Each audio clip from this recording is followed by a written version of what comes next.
Cuán firme cimiento se ha dado a la fe de Dios en su eterna palabra de amor. Con el propósito de compartir con usted las inmutables verdades de la palabra de Dios, presentamos A través de la Biblia, un estudio detallado y sistemático de toda la Biblia que le ayudará a conocer lo que Dios ha revelado para nuestro provecho espiritual. Estos estudios bíblicos fueron diseñados y elaborados por el Dr. J. Vernon McGee, versado maestro de la Biblia, quien dedicó la mayor parte de su vida a la enseñanza clara y sencilla de la palabra de Dios. Acompáñenos, pues, mientras avanzamos en nuestro recorrido a través de la Biblia. Cuán firme cimiento la palabra de Dios. Es un gozo estar nuevamente con usted, amigo oyente, para traerle otro estudio de la serie A través de la Biblia. Continuamos hoy estudiando el capítulo 22 del segundo libro de Crónicas. Y en nuestro programa anterior estábamos hablando del reinado de Ocosías de Judá. Y vimos que el nombre de su madre era Atalía y que Ocosías anduvo en los caminos de Acab, porque Atalía su madre le aconsejaba que actuase de una manera impía. Luego vimos que se fue a la guerra con Joram, hijo de Acab, rey de Israel. Y parecería aquí que tenemos a la misma persona de regreso, pero usted puede ver que este nombre Joram persiste en la familia y que se le había dado a dos personas diferentes, una en el reino del norte y otra en el reino del sur. Ahora, este Joram que se menciona aquí era el rey del reino del norte. ¿Y qué fue lo que ocurrió? Ocosías fue con él. Y leemos en el versículo 6 de este capítulo 22 del segundo libro de Crónicas: Y volvió para curarse en Jezreel de las heridas que le habían hecho en Ramot peleando contra Hazael, rey de Siria. Y descendió Ocosías, hijo de Joram, rey de Judá, para visitar a Joram, hijo de Acab, en Jezreel, porque allí estaba enfermo. O sea que fue a visitarle porque estaba enfermo. Probablemente le llevó un canasto lleno de frutas o algo parecido. Y el versículo 7 dice: Pero esto venía de Dios para que Ocosías fuese destruido viniendo a Joram, porque habiendo venido, salió con Joram contra Jehú, hijo de Nimsi, al cual Jehová había ungido para que exterminara la familia de Acab. Lo interesante de notar aquí es que Jehú no sabía que este rey del sur estaba allí. ¿Y qué fue lo que sucedió entonces? Veamos el versículo 8. Y haciendo juicio Jehú contra la casa de Acab, halló a los príncipes de Judá y a los hijos de los hermanos de Ocosías, que servían a Ocosías, y los mató. Así que aquí termina la vida de uno de ellos. Luego vemos en el versículo 9, y buscando a Ocosías, el cual se había escondido en Samaria, lo hallaron y lo trajeron a Jehú, y le mataron.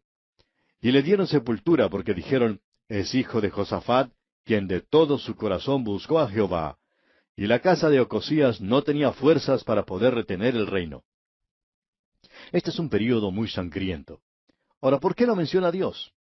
Para que usted, amigo oyente, y yo, nos informemos de que Él sí condena el pecado, para hacernos saber que el hombre no puede eludir sus consecuencias. Esto fue bastante complicado. Atalía, su madre, era la única que quedaba, es decir, de la familia inmediata más cercana. Ahora, la primera parte del versículo 10 nos dice: Entonces Atalía, madre de Ocosías, viendo que su hijo era muerto, ¿qué fue lo que ella hizo? Bueno, ella tenía nietos. La segunda parte del versículo 10 dice: se levantó y exterminó toda la descendencia real de la casa de Judá. Y hablando francamente, se necesita una persona muy sangrienta, muy mala, para poder asesinar a los nietos de uno. No podemos comprender cómo esta reina tan malvada podía asesinar a sus propios nietos. Pero eso fue lo que ella hizo. Los mató a todos menos uno. Y leemos aquí en los versículos 11 y 12 de este capítulo 22 del segundo libro de Crónicas: Pero Josabet, hija del rey, tomó a Joás, hijo de Ocosías, y escondiéndolo de entre los demás hijos del rey, a los cuales mataban, le guardó a él y a su ama en uno de los aposentos. Así lo escondió Josabet, hija del rey Joram, mujer del sacerdote Joiada, porque ella era hermana de Ocosías, de delante de Atalía, y no lo mataron. Y estuvo con ellos escondido en la casa de Dios 6 años. Entretanto, Atalía reinaba en el país. Ahora, si esto no hubiera ocurrido, entonces la descendencia de David habría terminado allí mismo, y la promesa de Dios a David de que el Mesías llegaría no hubiera tenido lugar. Esto fue algo muy aproximado a la extinción. Ahora usted puede ver, amigo oyente, que Satanás siempre estuvo intentando una y otra vez destruir la descendencia que iba hacia Cristo.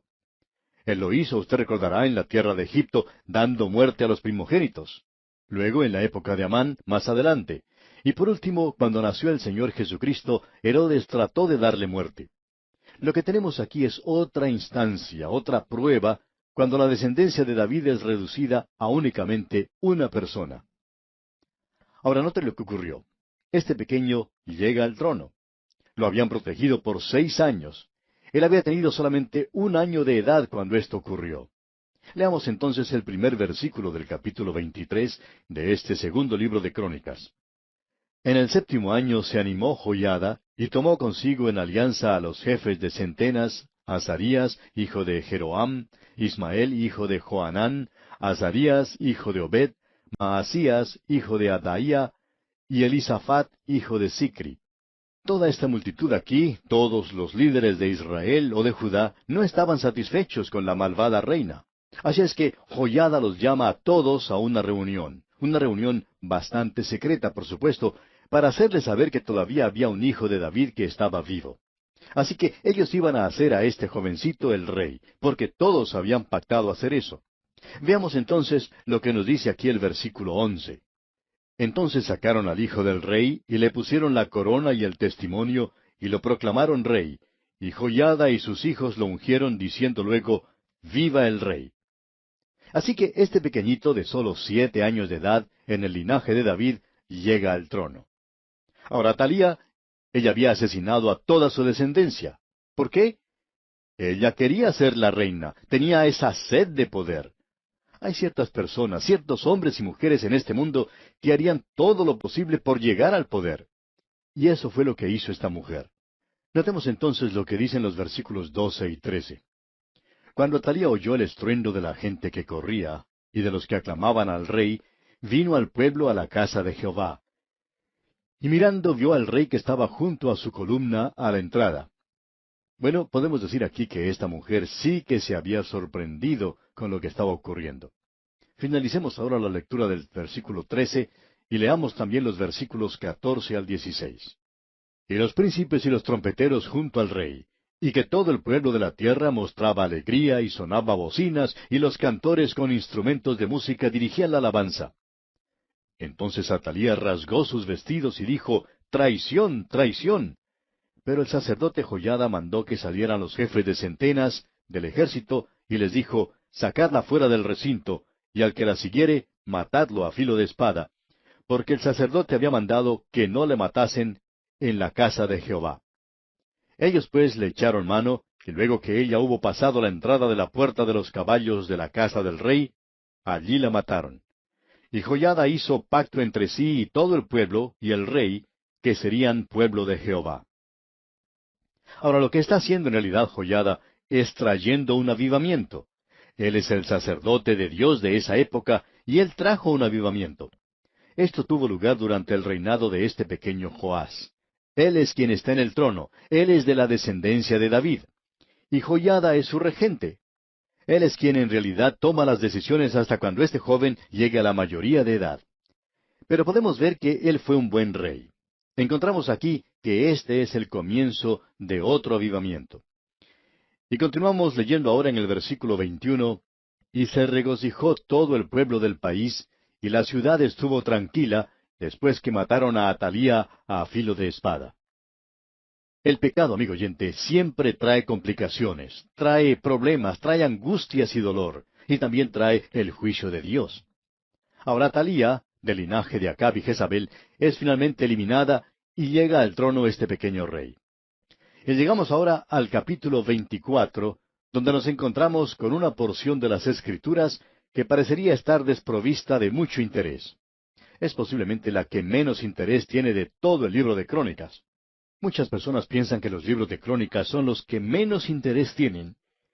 Y según algunos entonces, nos encontramos ahora en una sección que no llama la atención a muchos. Esperamos que usted, amigo oyente, encuentre algo de atracción en esto y que se beneficie con su estudio.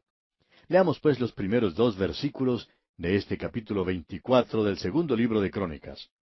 De 7 años era Joás cuando comenzó a reinar, y 40 años reinó en Jerusalén. El nombre de su madre fue Sibia de Beerseba. E hizo Joás lo recto ante los ojos de Jehová todos los días de Joiada el sacerdote. Joiada había sido la persona que había ayudado a proteger a este pequeño. Cuando él nació y Atalía dio muerte a todos los descendientes de David, este niño se salvó. Y luego fue presentado a la nación a la edad de 7 años por Joiada, para que por medio de él Atalía dejara de reinar. Ahora se encuentra en el trono y se nos dice que Joiada es el que lo guía y quien lo había guiado hasta ahora y durante el resto de la vida del sacerdote. Ahora Joás tenía una madre buena, ya que ella es mencionada en este pasaje. Ella era Sibia de Beerseba. Este jovencito contaba, pues, con una buena madre y la dirección del sacerdote Joiada. Luego tenemos esta declaración un poco rara aquí en el versículo 3. Leamos este versículo. Y Joiada tomó para él 2 mujeres, y engendró hijos e hijas. Ahora, esto no ocurrió cuando Joás tenía 7 años. Debemos recordar que él reinó 40 años en Jerusalén, así es que tenía 47 años cuando murió. Así que este joven, bajo la instrucción de Joiada, recibe estas 2 mujeres que le trae el sacerdote. Por supuesto que el crítico llega y nos dice que eso está mal hecho, a lo que debemos responder que sí, que estaba mal hecho, y que Dios no aprobó eso. No se lo menciona aquí porque Dios apruebe eso. Se encuentra aquí porque eso fue lo que Joás hizo. Lo único que uno puede decir es que de 2 males, el mejor. La mayoría de los reyes tenían gran cantidad de mujeres, y el tener solo 2 es en realidad un número pequeño. Luego uno tiene la complejidad de esos días. Y en las costumbres de esos días, esto no era nada extravagante, por cierto, especialmente para un rey. Ahora se nos dice que mientras el joven crecía, Joiada, por supuesto, se volvía más viejo. Veremos que éste murió a la edad de 130 años, así que era bastante senil antes de morir. Los otros sacerdotes que le siguieron, por medio de sus acciones malas, resultaron una mala influencia. Ahora, el versículo 4 de este capítulo 24 del segundo libro de Crónicas dice, Después de esto, aconteció que Joás decidió restaurar la casa de Jehová. Nosotros hemos clasificado a Joás como uno de los reyes que trajo un avivamiento. Bueno, eso puede dar lugar a dudas. Y de seguro que habrá personas que digan, no se tuvo mucho de avivamiento durante el reinado de Joás. Y eso es probablemente cierto, pero nosotros debemos llamarlo un avivamiento porque eso fue en realidad lo que ocurrió. Usted puede notar lo que él hizo. Leamos los versículos 5 hasta el 7 de este capítulo 24 del segundo libro de Crónicas. Y reunió a los sacerdotes y los levitas y les dijo, Salid por las ciudades de Judá y recoged dinero de todo Israel, para que cada año sea reparada la casa de vuestro Dios. Y vosotros poned diligencia en el asunto. Pero los levitas no pusieron diligencia, por lo cual el rey llamó al sumo sacerdote Joiada y le dijo, ¿Por qué no has procurado que los levitas traigan de Judá y de Jerusalén la ofrenda que Moisés, siervo de Jehová, impuso a la congregación de Israel para el tabernáculo del testimonio? Porque la impía Atalía y sus hijos habían destruido la casa de Dios, y además habían gastado en los ídolos todas las cosas consagradas de la casa de Jehová. Amigo oyente, lo que Joás quiere hacer aquí es reparar la casa de Jehová. Aparentemente, para esta época, Joiada había llegado ya a su ancianidad, y los sacerdotes no pusieron mayor interés y no siguieron con el trabajo. Leamos ahora los versículos 8 hasta el 10. Mandó pues el rey que hiciesen un arca, la cual pusieron fuera, a la puerta de la casa de Jehová, e hicieron pregonar en Judá y en Jerusalén, que trajesen a Jehová la ofrenda que Moisés, siervo de Dios, había impuesto a Israel en el desierto. Y todos los jefes y todo el pueblo se gozaron, y trajeron ofrendas, y las echaron en el arca hasta llenarla. Es decir, recibieron todo lo que necesitaban. Ahora el versículo 11 dice, y cuando venía el tiempo para llevar el arca al secretario del rey por mano de los levitas, cuando veían que había mucho dinero, venía el escriba del rey, y el que estaba puesto por el sumo sacerdote, y llevaban el arca, y la vaciaban, y la volvían a su lugar. Así lo hacían de día en día, y recogían mucho dinero. Ahora este era el método que él usaba utilizando el arca de Joás. De paso podemos decir que muchas organizaciones han utilizado ese mismo método desde ese entonces. Ellos ubican en un lugar lo que llaman el arca de Joás, y la gente da de su dinero. Esa es la manera utilizada. En lugar de enviar a los levitas, bueno, Joás no se podía confiar de ellos. Él coloca el arca en el templo y la gente llega y da su ofrenda. Y como resultado, el trabajo de reparación del templo sigue adelante. Leamos entonces el versículo 12. Y el rey y Joiada lo daban a los que hacían el trabajo del servicio de la casa de Jehová. Y tomaban canteros y carpinteros que reparasen la casa de Jehová, y artífices en hierro y bronce para componer la casa. Aparentemente el templo había quedado en muy malas condiciones, y Joás se dedica a la tarea de repararlo. Continuemos con los versículos 13 y 14. Hacían pues los artesanos la obra, y por sus manos la obra fue restaurada, y restituyeron la casa de Dios a su antigua condición, y la consolidaron.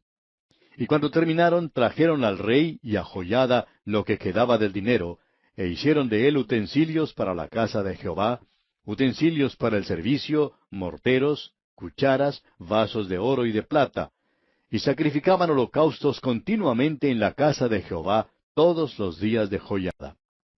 Ahora, Joiada era el sumo sacerdote y aparentemente ya estaba muy anciano, por lo que tenemos en el versículo 15, mas Joiada envejeció y murió lleno de días. De 130 años era cuando murió. Eso puede explicar el por qué los sacerdotes eran negligentes en cuanto a obedecer las órdenes del rey. Joiada estaba demasiado viejo. Él había tenido la experiencia de criar a este joven, y suponemos que tendría algunas libertades que ningún otro podía gozar con el rey. Ahora el versículo 16 dice, y lo sepultaron en la ciudad de David con los reyes, por cuanto había hecho bien con Israel, y para con Dios y con su casa. Este hombre recibió honores reales en su muerte. Y continuamos leyendo en los versículos 17 y 18. Muerto Joiada, vinieron los príncipes de Judá y ofrecieron obediencia al rey. Y el rey los oyó. Y desampararon la casa de Jehová, el Dios de sus padres, y sirvieron a los símbolos de acera y a las imágenes esculpidas. Entonces la ira de Dios vino sobre Judá y Jerusalén por este su pecado. Podemos ver que mientras estaba vivo Joiada, los príncipes no osaban dedicarse a la idolatría. Joiada había mostrado una mano fuerte. Sin embargo, el joven rey Joás quizás se mostraba un poco más indulgente. Los príncipes llegan ante el rey y le ofrecen su obediencia, pero luego salen y adoran a los ídolos. Vemos entonces que Dios comienza a juzgarlos. Leamos el versículo 19. Y les envió profetas para que los volviesen a Jehová, los cuales les amonestaron, mas ellos no los escucharon. ¿Qué fue lo que sucedió entonces? Continuemos leyendo los versículos 20 y 21. Entonces el Espíritu de Dios vino sobre Zacarías, hijo del sacerdote Joiada, y puesto en pie donde estaba más alto que el pueblo, les dijo, Así ha dicho Dios, ¿por qué quebrantáis los mandamientos de Jehová? No os vendrá bien por ello, porque por haber dejado a Jehová, Él también os abandonará. Pero ellos hicieron conspiración contra él, y por mandato del rey lo apedrearon hasta matarlo en el patio de la casa de Jehová. Aparentemente el rey Joás había recibido mala información sobre el profeta de Dios. Él era el hijo de Joiada, y uno piensa que Joás nunca hubiera llegado a hacer algo así. Pero demuestra la influencia que tenían sobre él los príncipes y las cosas abominables que estaban haciendo, y apedrean y matan al profeta. Leamos ahora el versículo 22. Así el rey Joás no se acordó de la misericordia que Joiada, padre de Zacarías, había hecho con él, antes mató a su hijo, quien dijo al morir, Jehová lo vea y lo demande. En otras palabras, Zacarías, el hijo de Joiada, le pide a Dios que tome venganza sobre el rey por lo que ha hecho. Y notemos ahora lo que sucede. Veamos los versículos 23 y 24 de este capítulo 24 del segundo libro de Crónicas. A la vuelta del año subió contra él el ejército de Siria, y vinieron a Judá y a Jerusalén, y destruyeron en el pueblo a todos los principales de él, y enviaron todo el botín al rey a Damasco. Porque aunque el ejército de Siria había venido con poca gente, Jehová entregó en sus manos un ejército muy numeroso, por cuanto habían dejado a Jehová, el Dios de sus padres. Así ejecutaron juicios contra Joás. Podemos ver que Dios los juzgó por lo que hicieron. Aunque él había sido un buen rey, él cometió esa falta, y Dios lo juzgó porque él era el rey, y por la influencia que tenía sobre la nación. Prosigamos ahora con el versículo 25. Y cuando se fueron los sirios, lo dejaron agobiado por sus dolencias, y conspiraron contra él sus siervos a causa de la sangre de los hijos de Joiada, el sacerdote, y lo hirieron en su cama, y murió. Y lo sepultaron en la ciudad de David, pero no en los sepulcros de los reyes. Su padre había sido sepultado con honra, pero ahora él es sepultado en deshonra. Sigamos adelante con los versículos 26 y 27. Los que conspiraron contra él fueron Sabat, hijo de Simeat amonita, y Josabat, hijo de Simrit moabita. En cuanto a los hijos de Joás, y la multiplicación que hizo de las rentas, y la restauración de la casa de Jehová, he aquí está escrito en la historia del libro de los reyes. Y reinó en su lugar Amasías, su hijo. Así es que teníamos al comienzo a Joás brindando un avivamiento bajo la influencia de Joiada. Pero cuando muere el sumo sacerdote, este hombre aparentemente vuelve a un estado de apostasía. Y llegamos ahora al capítulo 25, y se nos dice en los primeros 2 versículos, de 25 años era Amasías cuando comenzó a reinar, y 29 años reinó en Jerusalén. El nombre de su madre fue Joadán de Jerusalén. Hizo él lo recto ante los ojos de Jehová, aunque no de perfecto corazón. Él era un joven bastante bueno, según podemos ver. Sigamos adelante con los versículos 3 y 4 de este capítulo 25 del segundo libro de Crónicas. Y luego que fue confirmado en el reino, mató a los siervos que habían matado al rey su padre. Pero no mató a los hijos de ellos, según lo que está escrito en la ley, en el libro de Moisés, donde Jehová mandó diciendo, no morirán los padres por los hijos, ni los hijos por los padres, mas cada uno morirá por su pecado. Él se tomó venganza contra los que mataron a su padre. Ahora, lo que se nos dice en la última parte de nuestra lectura, es decir, en el versículo 4, es de suma importancia. Usted puede tener una madre muy devota, amigo oyente, pero usted nunca llegará al cielo a causa de su madre. Usted llegará al cielo por la fe que usted ponga en Cristo Jesús. Tiene que ser algo personal, individual. Y usted nunca será condenado por los pecados cometidos por su madre o por su padre. Usted será juzgado, amigo oyente, únicamente en la base suya, no en la de los demás. Este es un gran principio que se destaca aquí. Y ahora leemos en el versículo 5, reunió luego Amasías a Judá, y con arreglo a las familias les puso jefes de millares y de centenas.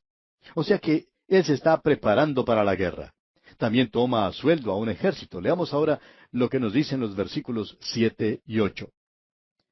Mas un varón de Dios vino a él y le dijo, Rey, no vaya contigo el ejército de Israel, porque Jehová no está con Israel, ni con todos los hijos de Efraín. Pero si vas así, si lo haces, y te esfuerzas para pelear, Dios te hará caer delante de los enemigos, porque en Dios está el poder, o para ayudar, o para derribar. Ahora esta profecía le da una advertencia a Amasías. Le dice que confíe en Dios. Él tiene el ejemplo de lo que sucedió en el pasado con Josafat y con Asa. Sin embargo, notemos lo que sucede aquí en los versículos 9 hasta el 11. Y Amasías dijo al varón de Dios, ¿qué pues se hará de los 100 talentos que he dado al ejército de Israel? Y el varón de Dios respondió, Jehová puede darte mucho más que esto.